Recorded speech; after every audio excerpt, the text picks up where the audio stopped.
দার্জিলিং শহরের 25 থেকে 30টি বাঙালি পরিবার অশ্রুসিক্ত চোখে দার্জিলিং হিমালয়ান রেলওয়েতে চড়িয়ে মা দুর্গাকে নিয়ে গেলেন বিসর্জনের জন্য। দার্জিলিং রেলওয়ে স্টেশন থেকে ঘুম স্টেশন হয়ে রংপুরের বাংলা নদীতে নিয়ে যাওয়া হলো বিসর্জনের জন্য। দশমীর দিন নৃপেন্দ্র নারায়ণ বাঙালি হিন্দু হলের সদস্যরা এইভাবেই দিলেন প্রতিমার নিরঞ্জন। এই কমিটি 111 বছর ধরে দার্জিলিংয়ে মা দুর্গা পূজার আয়োজন করে আসছেন। প্রতি বছর ষষ্ঠী থেকে মা দুর্গা পূজার আনুষ্ঠানিক উদ্বোধনের পর মন্দিরে একটি জমকালো পূজা করা হয় এবং ভক্তদের মধ্যে ভোগ বা প্রসাদ ক্রমাগত বিতরণ করা হয়।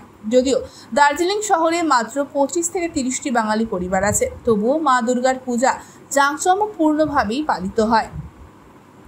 কমিটির সদস্য সুভাষিস সেনগুপ্ত এদিন বলেন, দার্জিলিংয়ে আমরা মাত্র 25 থেকে 30টি বাঙালি পরিবার, কিন্তু দার্জিলিংয়ের সকল বর্ণের সাহায্যে প্রতি বছর NNBH পূজা জাঁকজমকপূর্ণভাবে অনুষ্ঠিত হয়। 9 দিন ধরে একটানা অনুষ্ঠিত দুর্গাপূজা দশমীর দিন শেষ হওয়ার পর সোনালী পরিবেশে পরিণত হয়।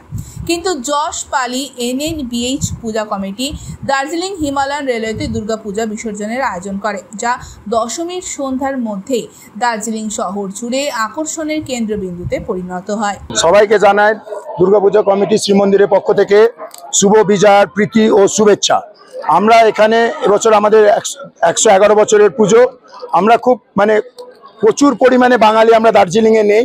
আমাদের বাই বার্থ হয়তো আমাদের 30 ফ্যামিলির মতন আছে যারা জন্মগত এখানে, এবং অন্যরাও আছেন যারা বাইরে থেকে, তারাও আমাদেরকে সাপোর্ট করে। এই করে আমাদের সবাইকে, পাহাড়ের জাতি ধর্ম বর্ণ নির্বিশেষে সবাই, কোনো জাত নেই, কোনো ধর্ম নেই, কিছু নেই, সবাই আমাদেরকে যেভাবে সাহায্য করেছে, আজকে সেই সাহায্যের জন্যই আজকে আমরা এইভাবে আমাদের এই পুজোটাকে এত সুন্দরভাবে 111 বছর পর্যন্ত এগিয়ে নিতে পারলাম এবং ভবিষ্যতে আরো এগিয়ে নিতে পারবো। তার জন্য আমরা পুরো পাহাড়বাসীকে জানাই অশেষ অশেষ ধন্যবাদ এবং বড় দশাইকে শুভকামনা।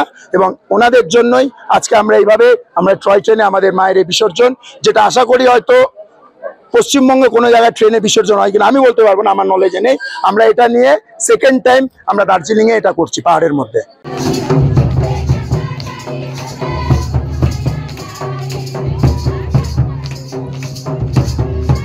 Bureau report ANM news.